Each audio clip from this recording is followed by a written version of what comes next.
When did your dad's happiness come at the cost of your own? I was getting ready for my boyfriend's and I's anniversary when he suddenly texted saying he needed time to work on himself. I sighed. He was the third boyfriend in the last year who had broken up with me on our 3-month anniversary. My roommate found me sitting on my bed hitting a vape. Let me guess, Jack just ended it? I nodded, showing her my phone. Blocked on Instagram, WhatsApp, everything. Maybe you're cursed, she joked, but I didn't laugh. And when I told my dad, he seemed weirdly relieved, just like he had with the others. When I started going out with Igor, my fourth boyfriend, I made sure to journal about every little thing we did together. I forced myself to have an avoidant attachment style and let him chase me. And on our 3-month, it happened again. I need to work on myself. Blocked everywhere. He transferred schools the next week. For BF number 5, I went extreme and changed my entire look. Dyed my brown hair blonde, bought a whole new wardrobe, even changed my makeup style thinking maybe I was clapped. We were halfway through our 3-month anniversary picnic when he looked down at his phone and his face went white. I need to work on myself. You aren't the one for me, he said, like it was recited. By Monday, his friends were literally crossing the street to avoid me. One of them looked genuinely scared when he saw me, muttering something about not wanting trouble. I took a deep breath and tried to convince myself it was a coincidence.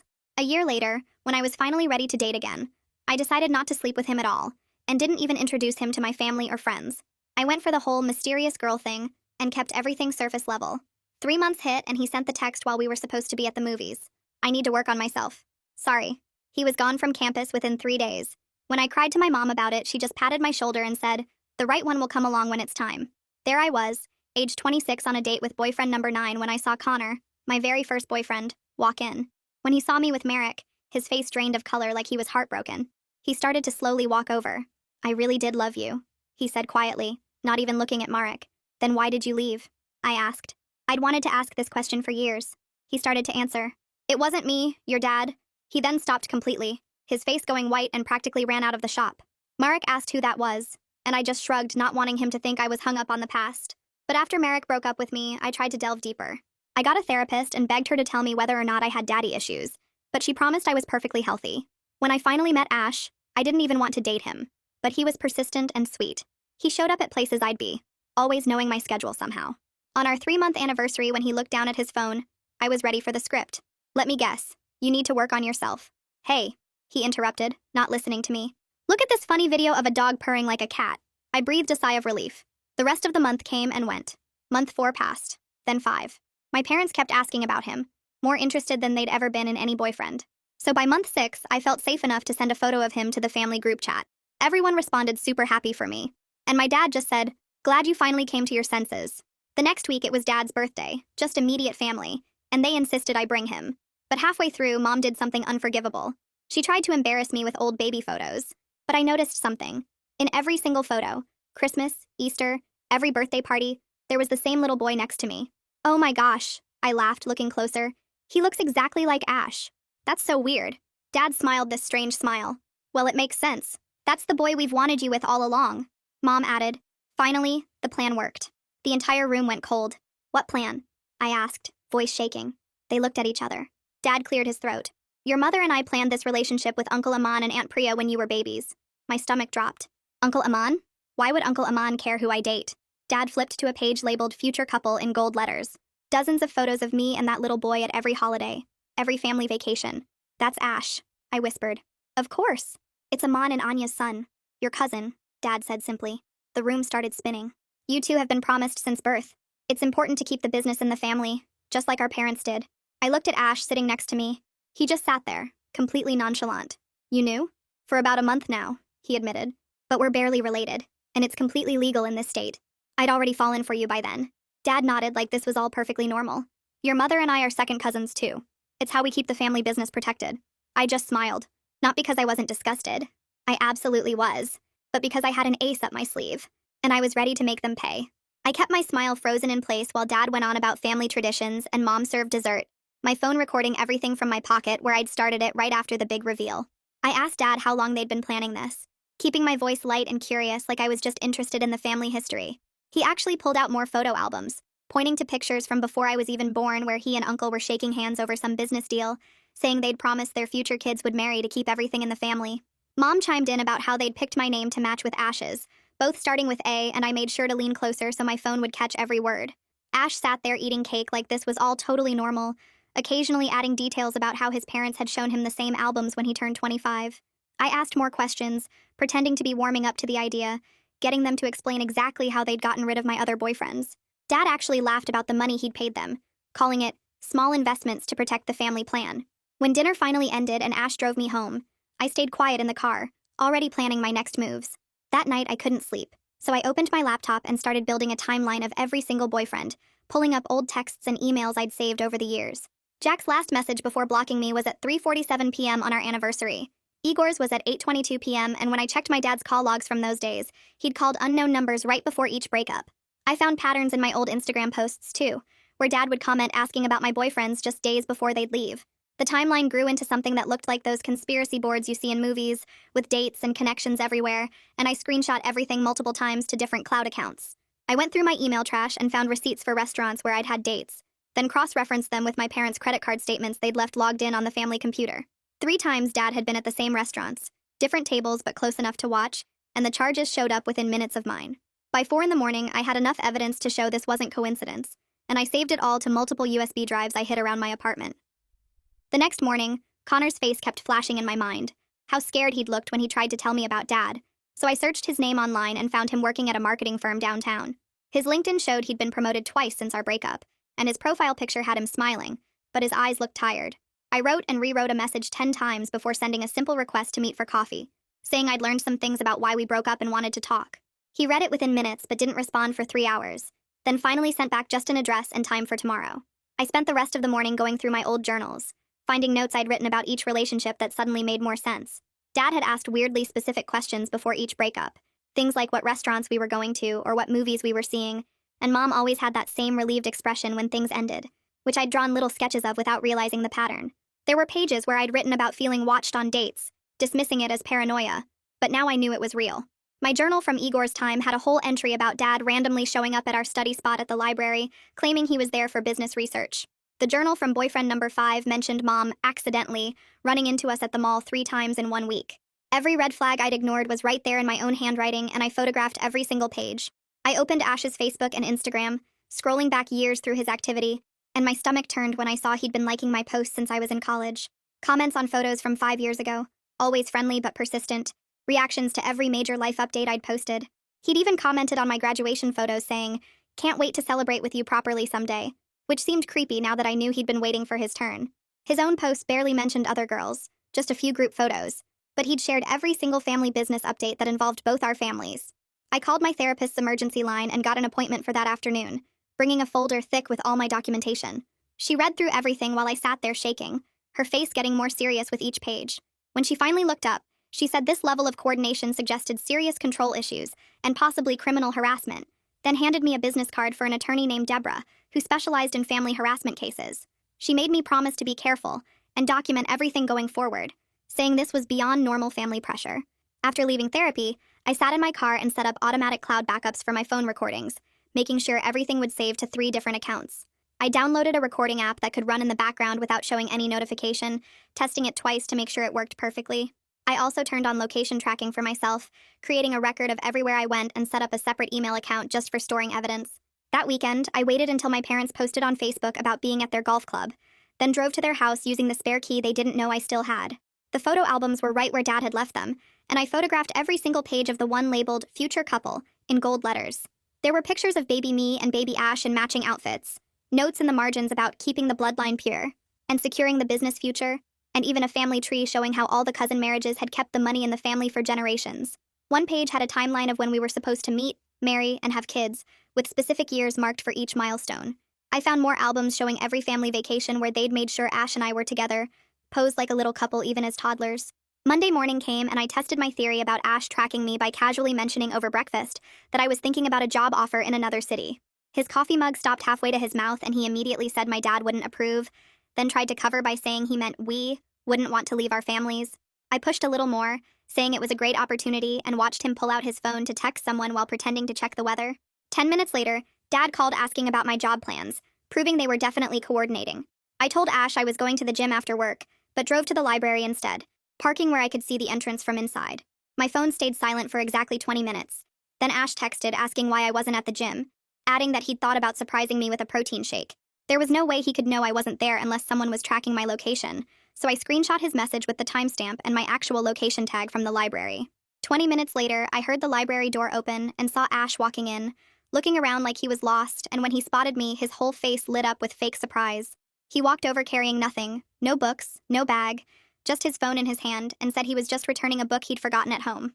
I smiled and took a picture of us together, making sure the timestamp showed 3:47 p.m., then watched him pretend to look for books in the philosophy section where he'd never been in his life. He kept glancing at me every few seconds, checking if I was still there, so I packed up slowly and told him I was heading home. The second I got to my car, I texted Connor from my old number asking if we could meet somewhere public, and he replied within minutes suggesting the downtown coffee shop on Main Street. 3 days later, I got there 40 minutes early and picked a corner table where I could see everything, setting up my phone against the sugar dispenser to record the whole entrance area. Connor walked in looking like he hadn't slept in days, dark circles under his eyes, shoulders hunched like he was carrying something heavy, and when he sat down, his hands were shaking. He looked around the coffee shop twice before leaning forward and telling me Dad had shown up at his office the day after we broke up, just standing there in the lobby when Connor got to work. Dad had smiled that same cold smile and said Connor's company did business with his firm, mentioned how contracts could be reviewed, partnerships reconsidered, all while never actually threatening anything directly. Connor pulled out his phone and showed me screenshots of texts from a blocked number that came right after, messages about his parents' mortgage application at a bank Dad had connections with, how these things needed careful consideration, how young people sometimes made choices that affected their whole families. The messages were vague enough to avoid being illegal, but clear enough to be terrifying, and Connor said he'd transferred schools within a week because he couldn't risk his family's home. My therapist's office felt colder when I showed her everything the next week, and she stopped taking notes halfway through to really look at me. She said this went beyond normal family pressure into something that could be criminal, that stalking and harassment laws existed for exactly these situations, and she pulled out her phone right there to call someone. Deborah Roberts could see me that afternoon if I could get there by 3, and my therapist said Deborah specialized in cases where families used money and power to control their children. The law office was in a plain building downtown, nothing fancy, and Deborah turned out to be this small woman with gray hair who looked like she could be someone's grandma until she started talking. She spread out my evidence on her conference table and started explaining stalking laws, how repeated unwanted contact becomes harassment, how conspiracy charges work when multiple people coordinate to interfere with someone's life. She showed me examples of restraining orders she'd gotten for other clients, warned me about defamation risks if we went public without solid proof, explained how rich families often used lawsuits to silence victims even when they were guilty. She said we needed more evidence, specifically proof of the tracking, documentation of the coordination between family members and witnesses willing to testify. That night, I called Bridger from college, remembering how he'd helped everyone fix their laptops and recover lost data, and asked if he could check my devices for tracking software. He came over the next day with a whole bag of cables and scanners, started with my phone, found 3 different tracking apps hidden in system folders, then moved to my laptop where he found keyloggers that had been installed years ago. My car had a GPS tracker under the bumper that looked like it belonged there, professional-grade stuff that probably cost thousands, and Bridger documented everything with screenshots and photos. He was going through my Google account settings when he stopped and stared at the screen, then turned the laptop toward me to show that my calendar had been shared with an email address I didn't recognize. The email was linked to Dad's company domain, but hidden behind a generic name, and when Bridger checked the sharing history, it went back 6 years. Every appointment, every class schedule, every date I'd ever put in my calendar visible to whoever had that account. He showed me logs of when the calendar had been accessed, hundreds of times, always right before Ash would randomly show up places, and the pattern was so clear it made me sick. Mom was making dinner when I went to my parents' house that weekend, and I tried to casually mention that I'd been thinking about privacy lately, maybe getting a new phone number, being more careful with my information. She laughed and waved her spatula at me, said privacy was a modern invention that broke up families, that in her generation everyone knew everyone's business, and that's how they kept each other safe. She actually used those exact words, "It's for your own safety," like she was reading from a script, and when I pushed a little more, she got defensive and said this was how their family had always done things. The invitation to dinner at Uncle and Aunt's house came through Ash the next day, and I accepted immediately, making sure my phone was fully charged and testing the recording app twice before we left. The whole drive there, Ash kept talking about how excited his parents were, how they'd been waiting for this for so long, and I just nodded and smiled while my phone recorded everything from my pocket. Their house was bigger than I remembered, and they'd set the dining room table with the good china, candles everywhere like this was some special occasion. Uncle kept refilling my wine glass while talking about family obligations, bloodlines, how important it was to keep money and power concentrated, how I should be grateful to be was chosen for such an important role. Aunt nodded along, adding comments about the babies we'd have, how they'd already picked names, planned which schools they'd attend, and neither of them seemed to notice how insane they sounded. They had a whole timeline planned out, when we'd get married, when I'd stop working to focus on family, when we'd take over parts of the business, and they discussed my life like I was a character in a story they were writing. The campus advisor agreed to meet me at a Starbucks near the university, and she looked nervous the whole time, kept checking over her shoulder like someone might be watching. She couldn't say anything officially, legal liability and all that, but she suggested I look at the timing of certain administrative decisions and donations to the school. She mentioned that donor families sometimes had unusual influence over student transfers, that paperwork could be expedited when large sums were involved, and that my father's name appeared on several buildings for a reason. When I got home that night, I had emails from two of my ex-boyfriend's friends, both saying they'd heard I was asking questions and wanted to help, that they'd seen things that didn't make sense at the time but did now. The next morning, Connor's name popped up on my phone with a text that just said, "Check your email," and when I opened it, there were 3 screenshots attached. The first showed a Zelle payment for $8,000 from something called Meridian Holdings LLC, dated the day after our breakup with consultation fee in the memo line. The second screenshot was his student loan statement from that month showing he owed exactly $8,012. The third was just him saying, "I'm sorry," over and over. I forwarded everything to Bridger, who'd been helping me dig into Dad's business connections, and within 2 hours he texted back that he'd found something big. We met at a coffee shop downtown where he opened his laptop and showed me the state business registry website with Meridian Holdings LLC pulled up. The registered agent was listed as the same law firm Dad used for all his corporate deals, and when Bridger clicked through to the firm's website, there was Dad's smiling face on the partners page listed as their biggest client. He'd traced 5 more LLCs with similar generic names, all registered through the same firm, and all created within days of my various breakups. I took pictures of everything on my phone while Bridger made copies of the public records and saved them to multiple cloud accounts just in case. That weekend, I decided to test just how deep the surveillance went by texting Ash that I was meeting a coworker named Jaden for coffee on Sunday at the place near the park. I didn't actually have a coworker named Jaden, but I waited at the coffee shop anyway with my phone recording video from the table. Sure enough, 3 minutes after I'd sent the text to Ash, my parents walked in looking around like they were surprised to see me there. Mom waved and came over asking what I was doing there alone, and I said I was waiting for someone from work. Dad kept checking his phone and looking at the door while Mom made small talk about the weather and asked if I wanted to join them instead.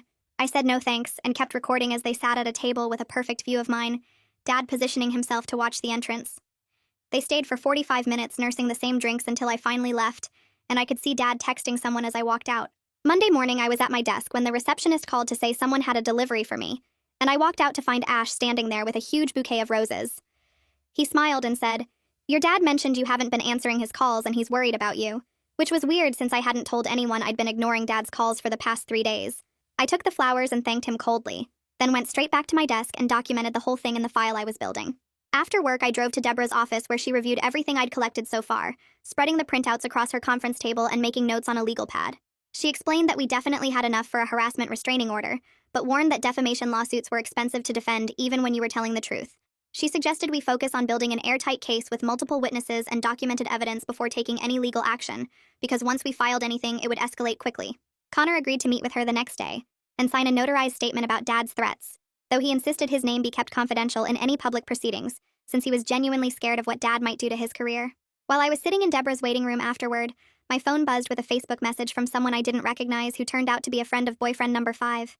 He said he'd heard I was asking questions about what happened back then and wanted me to know the truth about why everyone suddenly avoided me. He sent screenshots of a group chat from right after the breakup, where someone was spreading rumors that I was unstable and dangerous, and warning people to stay away from me for their own safety. The messages got worse as I scrolled, claiming I'd threatened my ex and his family, that I had mental health issues, that I was obsessed and wouldn't leave him alone, none of which was true.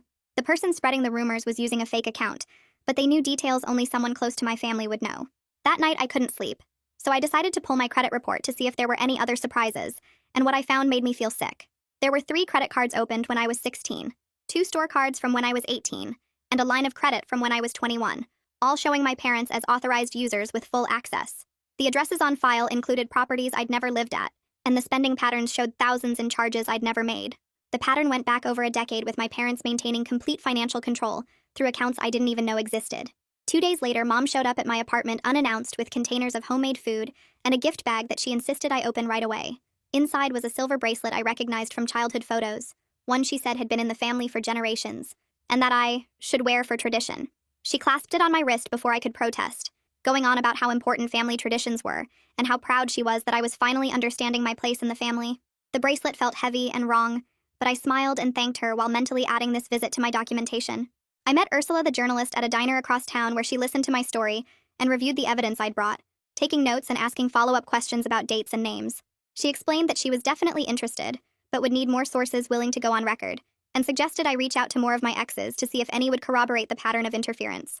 The next morning, my phone buzzed with a text from Ash, and when I opened it, my blood ran cold because it was a photo of him standing outside the coffee shop on 3rd Street with the caption, "Where are you, babe?" Which was weird because I'd decided last minute not to go there after all and had never told him about those plans. I screenshot the message immediately and added it to my growing folder of evidence while my hands shook because this proved he was getting my location from someone else, probably my parents who still had access to my calendar.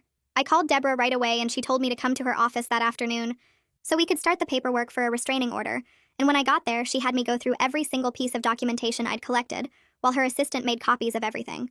The stack of evidence was getting thick with screenshots, recordings, witness statements from Connor, and now this latest proof that Ash was tracking me through methods I hadn't even given him access to.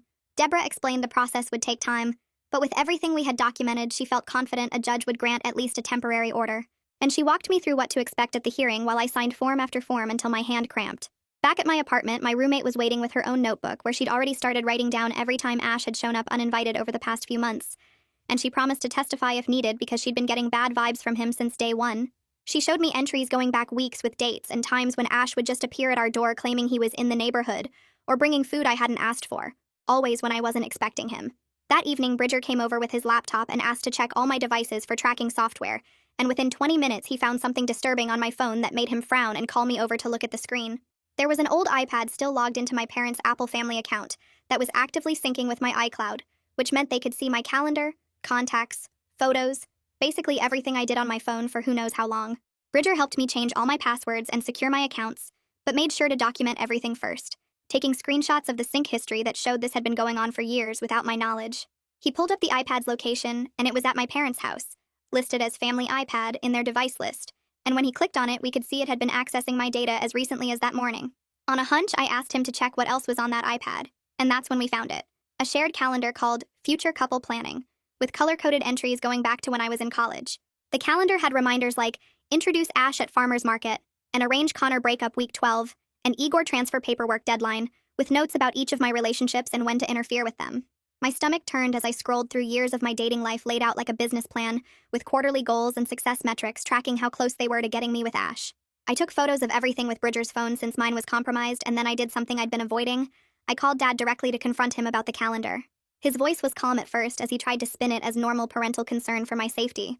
But when I mentioned the words legal action, his tone went ice cold, and he reminded me that I was still on their insurance, their phone plan, and they'd co-signed my apartment lease. He said family takes care of family, and I shouldn't forget who had supported me all these years, then hung up before I could respond. The next day, Deborah called me with strict instructions to keep all communication with my family in writing from now on. No phone calls, no in-person meetings unless I was recording, nothing that could be twisted into me being the aggressor. She'd seen cases like this go sideways when the person with money and connections painted themselves as the victim, and she wanted to make sure we stayed ahead of any potential countermoves. Meanwhile, Ursula had been working her journalism contacts and texted me that she'd found a former university administrator who was willing to talk off the record about donor families influencing student transfers and expulsions. We met at a park where the administrator, who asked not to be named, confirmed that wealthy families had definitely pressured the school to remove problematic students before, especially when those students were dating someone the family didn't approve of. The administrator couldn't give specific names but said the pattern was clear if you knew where to look in the transfer records and donation timings. 2 days later, Ash started texting constantly about needing to meet face-to-face to work things out and clear up misunderstandings, and after discussing it with Deborah, I agreed, but only if I could bring someone and record everything. I asked my roommate to come but stay at a nearby table, and I set up my phone to record before Ash arrived at the coffee shop we'd chosen as neutral ground. He sat down across from me with this sad expression like he was the victim here and started talking about how this whole situation had gotten out of hand and we could work through it together if I just stopped involving outsiders. I kept my voice steady and asked him directly how he knew where to accidentally run into me all those times, and watched his face change as he realized I knew everything. He admitted that yes, Dad had told him where I'd be and when, giving him my schedule and suggesting the best times to show up, but he insisted it was just to help things along because he really did love me. He actually said the words, "I fell for you despite the arrangement," like that made the stalking and manipulation okay, like violating my privacy for months was romantic instead of criminal. His inability to see why this was wrong, the way he kept saying we were meant to be together, and the family just helped fade along, made me realize how deep this sickness ran in both our families and how lucky I was to be getting out now. My phone started buzzing the second I got home from that coffee shop meeting with Ash, Mom's picture lighting up the screen over and over until I finally answered on the 5th call. She was crying so hard I could barely understand her at first, just catching bits about how going public would destroy everything the family built, how their reputation would be ruined, how the business partners would pull out and leave us with nothing. I sat on my couch listening to her sob about legacy and tradition and family honor, while I recorded the whole thing on my laptop, watching the sound waves spike with each desperate plea for me to handle this privately, to think about the family name, to remember all they'd done for me.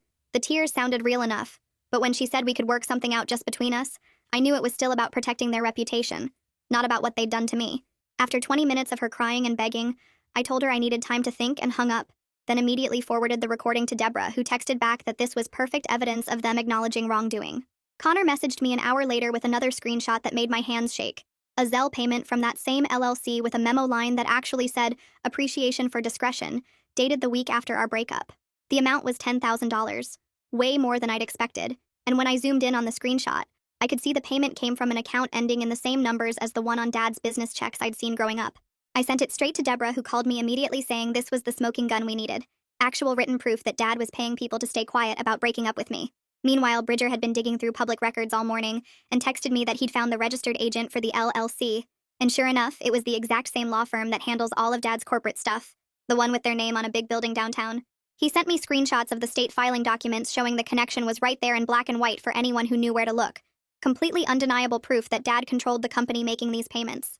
I spent the rest of that day organizing everything into a massive folder for the restraining order filing, printing out every screenshot, every recording transcript, every witness statement from Connor and my roommate, and even that scared friend of boyfriend number 5. The stack of papers was almost 2 inches thick by the time I finished, heavy enough that I needed both hands to carry it to Deborah's office, where she helped me fill out the supplemental filing forms. 3 days later, a courier showed up at my apartment with an official-looking envelope from Hartley, Brennan & Associates, Dad's law firm, containing a cease and desist letter that accused me of harassment, defamation, and intentional infliction of emotional distress on the family. The letter threatened legal action if I continued to spread what they called false and malicious allegations, and demanded I retract any statements I'd made to third parties about the family's private matters. Deborah laughed when I forwarded it to her, saying it was a classic intimidation tactic that actually showed they were worried, because if they really thought they could win, they'd have just filed the lawsuit instead of threatening it. She spent 2 days crafting a response that refused all their demands and laid out potential criminal charges for stalking, harassment, conspiracy to commit fraud, and violation of privacy rights, making sure to mention the state's anti-SLAPP protections that would make them pay my legal fees if they tried to use a lawsuit to shut me up. The response was beautiful in its controlled aggression, professionally telling them to back off while making it clear we had enough evidence to bury them if they pushed this. 4 days after Deborah sent that letter, I tried to buy groceries and my debit card got declined, which made no sense since I'd just gotten paid from my freelance work. When I checked my banking app, I discovered my parents had frozen the joint account they'd had access to since I was 18, the one where my paychecks had been going for years because I'd never bothered to change it. There was $8,000 in there that I couldn't touch, and when I called the bank, they said both account holders had to agree to unfreeze it, which meant I was completely screwed for rent that was due in 5 days. My roommate found me sitting on the kitchen floor, stress-eating cereal straight from the box, and immediately offered to cover my half while I figured things out, not even hesitating when I explained what was happening. I picked up 3 new freelance projects that week, working until my eyes burned just to make enough to pay her back and cover next month, the financial pressure making everything else even harder to deal with. Ursula had been working her contacts at the university and called me excited, because she'd found a second administrator who was willing to go on record about donor families influencing student transfers, someone who'd actually processed the paperwork when 2 of my ex-boyfriends suddenly left school. This person had dates, donation amounts, and even emails discussing how to handle the transfers diplomatically. Enough verification that even the best lawyers couldn't claim the story was made up. While all this was happening, Ash kept texting me these long, rambling messages mixing apologies with justifications, saying he was just following family tradition, that arranged marriages weren't that weird in lots of cultures, that he really did love me despite how it started.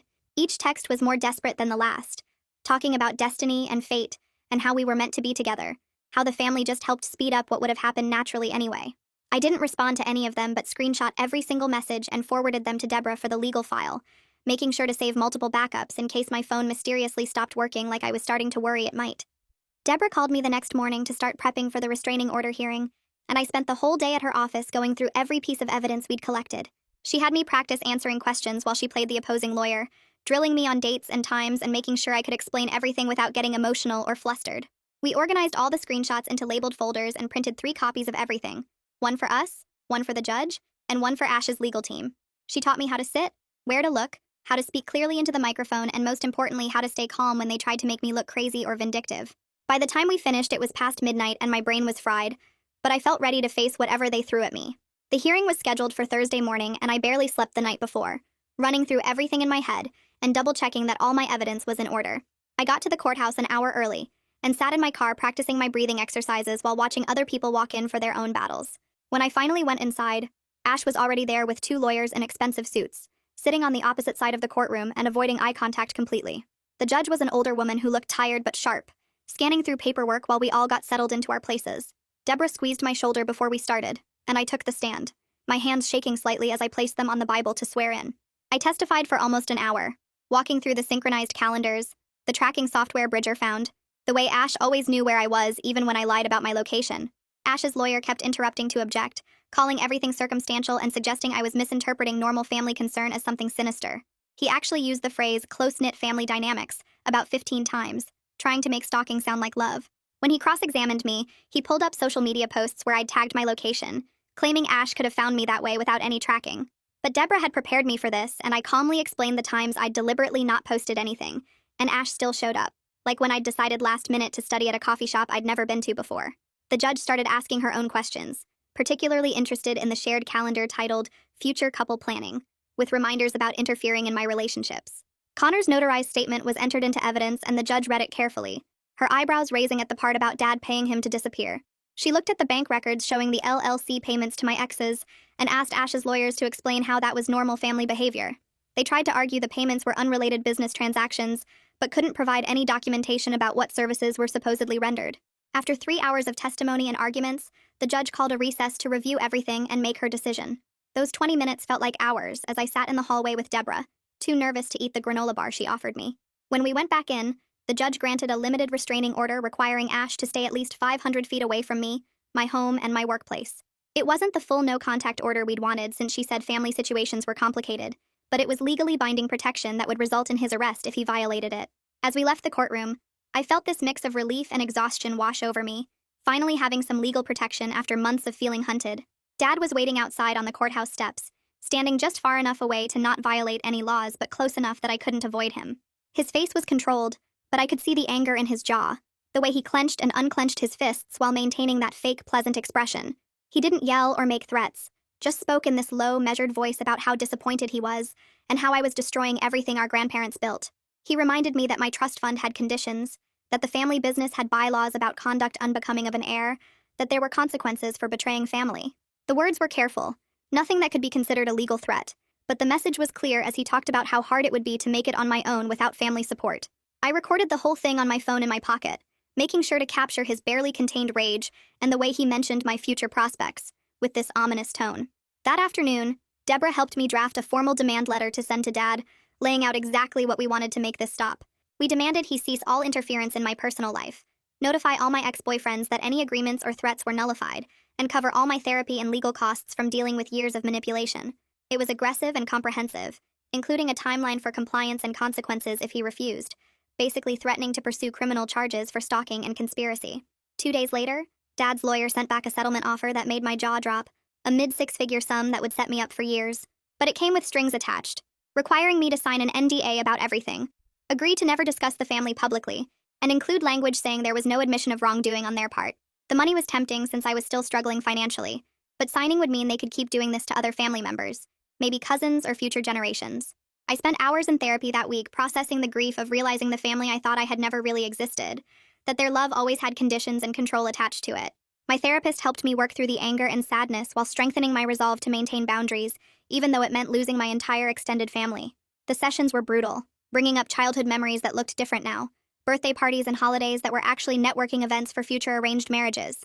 Meanwhile, Ursula had been working with her editor and legal team to finalize the article, making strategic redactions to avoid defamation while keeping the core story intact. We went through multiple drafts, removing identifying details about the business while keeping enough specifics that people would understand this wasn't fiction. She interviewed 3 experts on coercive control and family abuse, who provided context about how common these situations are in wealthy families. We agreed on a publication date 2 weeks out, giving me time to prepare emotionally and practically for whatever backlash would come. I warned my roommate, my employer, and the few friends I trusted completely, making sure they understood things might get messy once the story went public. The morning the article went live, I turned off my phone and went to a movie, not wanting to watch it spread in real time. When I turned my phone back on 3 hours later, I had over 200 messages, missed calls from numbers I didn't recognize, and notifications from every social media platform. The story had already been shared thousands of times locally, with people recognizing the family business name even though we'd been careful not to state it directly. Some messages were supportive, people sharing their own stories of controlling families or thanking me for speaking out about something usually kept quiet. Others were angry, accusing me of being ungrateful, of airing dirty laundry, of trying to destroy a successful family business over petty grievances. Several relatives I hadn't heard from in years reached out with their own stories. Cousins who'd been pushed into marriages or career paths. Aunts who'd been cut off for refusing to comply. Uncle called me a traitor in a voicemail, but his wife, my aunt, secretly texted me that she was proud of me for breaking the cycle. Dad's business partners started calling his office with questions, uncomfortable about being associated with someone who would manipulate his own daughter this way. The local business journal picked up the story, framing it as a question about ethics in family enterprises, and suddenly Dad was having to do damage control with investors and clients. 2 weeks passed before I heard anything from Ash or his parents, and when the letter came, it was exactly what Deborah predicted it would be.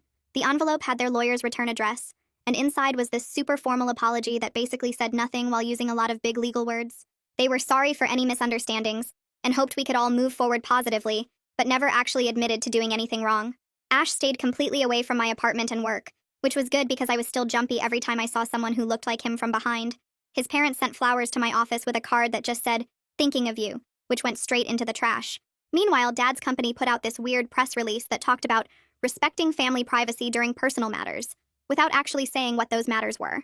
The local business journal ran a follow-up story anyway, and suddenly 3 of Dad's biggest clients announced they were exploring other options for their contracts next year. One of them even called me directly to say they supported me and couldn't work with someone who treated family that way. I spent the next month applying for jobs everywhere that had zero connection to my family's business network. The interviews were hard because everyone wanted to know why I was leaving my current position, and I had to be careful about what I said. Finally, this small marketing company downtown offered me a position that paid about $15,000 less than my old job, but the owner had no idea who my family was, and that made it worth every penny I'd be losing. My first day there felt like stepping into a whole new world where nobody knew my last name or my family drama. Connor reached out through Facebook Messenger with this short message saying he was sorry for not fighting harder back then, and that he understood if I never wanted to talk to him again. I wrote back that I accepted his apology and wished him well in his life, knowing we both needed to close that chapter completely. He liked the message but didn't respond, and I knew that was the end of it.